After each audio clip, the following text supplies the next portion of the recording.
ဆိုရင်တနင်္လာသားသမီးများဒီ17လပိုင်းမှာတနင်္လာကြာသပတေးဗုဒ္ဓဘူးတနင်္ဂနွေသားသမီးများနဲ့အထူးတတိထားပြီးတော့မှစက်တူလုပ်ငန်းတွေလောက်ကင်ပေးရမှာဖြစ်ပါတယ်အဲ့တော့တနင်္လာကြာသပတေးဗုဒ္ဓဘူးတနင်္ဂနွေအဲ့လိုနေသားသမီးမျိုးနဲ့တနင်္လာသားသမီးတွေကရှောင်ကျင်ပြီးတော့မှလောက်ကင်မယ်ဆိုရင်ပုံမူပြီးတော့အကျိုးရှိစေပါတယ်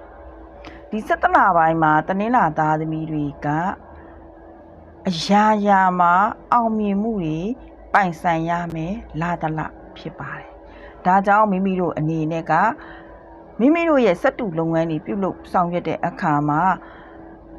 ဗုဒ္ဓဘူးကြာသပတေးတနင်္ဂနွေအဲ့ဒီနေ့နဲ့သားသမီးတွေနဲ့စက်တူလုပ်ငန်းတွေမပြုလုပ်ပါနဲ့ဒီ17လပိုင်းမှာတော့မကောင်းသေးပါဘူး17လပိုင်းကြော်သွားရင်တော့တစ်မျိုးဖြစ်သွားပါလိမ့်မယ်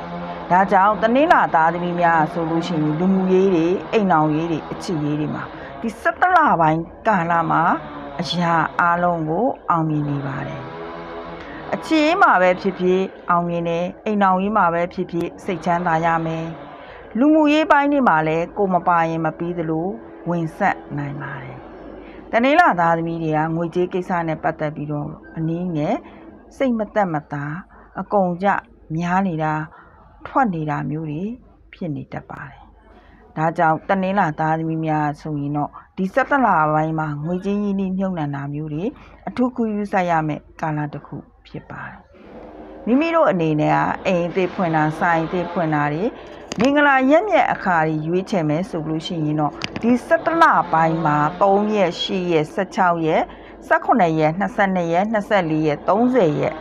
အဲ့လိုရက်မျိုးတွေကတော့အကောင်းဆုံးနေ့ရက်တွေဖြစ်ပါတယ်ဒီလိုရက်မျိုးတွေမှာမိမိတို့အနေနဲ့မိမိတို့ရဲ့အရေးကြီးတဲ့ကိစ္စတွေဆောင်ရွက်မယ်ပြောဆိုမယ်ဆိုရင်တော့အောင်မြင်မှာသိကြပါတယ်ဒါကြောင့်မိမိတို့အနေနဲ့ဒီလိုရက်ကလေးတွေကိုအသေးစိတ်မှတ်ထားဖို့လိုအပ်ပါတယ်တနင်္လာသားသမီးများမိမိတို့အနေနဲ့ဒီလလေးမှာဘာပဲလုပ်လို့အပင်ပန်းလေးခံပြီးပါနည်းနည်းသိခံပြီးပါစိတ်ရှိပြီးပါဘာပဲဖြစ်ဖြစ်ဒေါသထွက်တာနဲတာနော်ကိုလိုချင်တာတွေရယူပိုင်ဆိုင်မှုတွေနဲတာတွေလျှော့ပေးရမယ်ကာလတစ်ခုဖြစ်ပါတယ်မြေကိစ္စတွေမြေရအိမ်ချမ်းမြေကိစ္စတွေအောင်မြင်တတ်ပါတယ်အမွေအနှစ်ရတဲ့ကာလတစ်ခုပြောလို့ရပါတယ်အဲ့တော့ဒီကာလမှာအမွေကိစ္စတွေဆောင်ရွက်နေရင်တော့စိတ်အေးအေးထားပြီးတော့ဆောင်ရွက်ပါကိုအတွက်အောင်မြင်မှုတွေပိုင်ဆိုင်ရမှာဖြစ်ပါတယ်တနင်္လာသားသမီးများဒီကာလမှာမိမိတို့အနေနဲ့ကျမရဲ့အထူးဂရုစိုက်ရမယ့်ကာလတစ်ခုဖြစ်ပါတယ်။ဒါကြောင့်မိမိတို့အနေနဲ့ဒီကာလမှာလက်လာပတ်တွေရွှင်ခြင်းနဲ့ကိုယ့်ရဲ့ကောင်းသတင်းတွေဂုဏ်သတင်းတွေတိုးတက်ခြင်းနဲ့ကိုယ့်ရဲ့အလုပ်အကိုင်တွေအလုပ်ပြောင်းနေရပြောင်းနေကောင်းခြင်းနဲ့ဆိုရင်တော့ကိုယ့်အိမ်မှာရေပုံးတွေရေကန်တွေရေပိုက်တွေပြက်နေတာမျိုးတွေပြုပြင်ပေးလိုက်ပါ။ရေနဲ့ပတ်သက်တဲ့နေရာမှာပျက်စီးနေတာမျိုးတွေရှိရင်လည်းပြုပြင်ပေးလိုက်ပါဒါဆိုရင်ကံကောင်းသွားမှာဖြစ်ပါတယ်တနင်္လာသားသမီးများဆိုလို့ရှိရင်ဒီလိုကာလမျိုးမှာမိမိတို့အနေနဲ့လူလိမ်ခံရတတ်ပါတယ်အဲ့တော့လူလိမ်တတိထားမှာဖြစ်ပါတယ်မိမိတို့လုပ်နေကြလုပ်ငန်းလေးတွေပို့ပြီးတော့အဆင်ပြေလာတာမျိုးတွေလည်းတွေ့ရတတ်ပါတယ်ကောင်းမွန်တဲ့နမိတ်စကားလေးတွေကောင်းမွန်တဲ့သတင်းစကားလေးတွေလည်းကြားရတတ်ပါတယ်အဲ့တော့ခွဲခွာနေရတဲ့မိတ်ဆွေတငယ်ချင်းချစ်သူ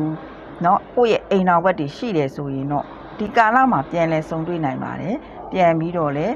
အတူနေရတတ်ပါတယ်အဲ့တော့ရက်ဝေးမှာရောက်ရှိနေတယ်ဆိုရင်တော့သူ့အတွက်နဲ့ပတ်သက်တဲ့သတင်းစကားတွေကြားတတ်တဲ့လက်ဆောင်ပစ္စည်းတွေရရှိတတ်ပါတယ်ဒီကာလလေးမှာတနင်္လာသားသမီးတွေကမျက်နှာပွင့်တဲ့စမ်းပွင့်တဲ့ကာလတစ်ခုဖြစ်ပါတယ်ကံကောင်းတဲ့ကာလတစ်ခုလို့လည်းပြောလို့ရပါတယ်မိမိတို့အနေနဲ့အကျိုးပေးတဲ့နေသားသမီးတွေကစနေအင်္ဂါတောက်ကြနေသားသမီးများမိမိနဲ့စက်တူစည်းဝါးတွေဆောင်ရွက်မယ်ဆိုရင်တော့အောင်မြင်တတ်ပါဒါကြောင့်ဒီကာလလေးမှာမကြခဏခေါင်းကိုက်တာတွေခေါင်းမူတာတွေတော့ဖြစ်တတ်ပါတယ်တနင်္လာသားသမီးများဘာပဲလုပ်လို့ကံကောင်းနေရတဲ့ကာလတစ်ခုဆိုရင်လည်းမမားပါဘူးငွေမပြတ်ဘူးလက်ထဲမှာရှိနေတတ်ပါတယ်မိမိတို့ရဲ့လမ်းထိပ်အိမ်နီးနားမှာ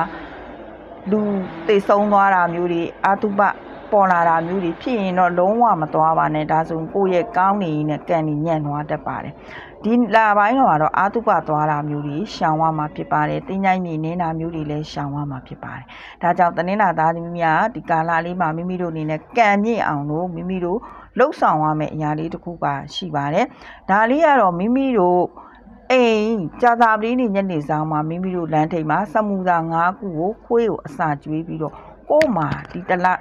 ဇော်စိမ်း3ညွန့်နဲ့ရွက်လာ4ညွန့်အိမ်ဖျားမှာအမြဲမပြတ်လှူဒန်းပေးရမှာဖြစ်ပါတယ်ဒီကာလမှာတနင်္လာသားသမီးများတကိုးကြီးဖျားကိုသွားပြီးတော့မှအရှိရက်ကိုမျက်နာမူပါတောင်ရက်ကနေအရှိရက်ကိုမျက်နာမူပါဒါမှမဟုတ်အနောက်ရက်ကနေအရှိရက်ကိုမျက်နာမူပြီးတော့မိမိတို့စိတ်နေကြပတိလေးပဲဖြစ်ဖြစ်ရွတ်နေကြဂါထာလေးပဲဖြစ်ဖြစ်ဂုံတော်လေးပဲဖြစ်ဖြစ်ကိုကပို့ရွတ်ပေးပါပြီးွားရင်အနောက်ရက်ကနေအရှိရက်ကိုမျက်နာမူပြီးတော့လူရဆူတောင်းပေးလိုက်ပါဆူတောင်းပြီးတော့မှကိုယ့်ရဲ့အရေးကြီးတဲ့ကိစ္စတွေဆောင်ရွက်လိုက်ပါတေချာပေါက်အောင်မြင်သွားပါလိမ့်မယ်ကဲတနင်္လာသားသမီးများစိတ်ချမ်းသာခြင်းကိုယ်ဤကျမ်းမာခြင်းတွေပြည့်စုံပါစေစိတ်သွားတိုင်းကိုပါလူရဆန္ဒတွေပြည့်ဝနိုင်ကြပါစေရှင်ကျမထာမှာဗီဒီမေး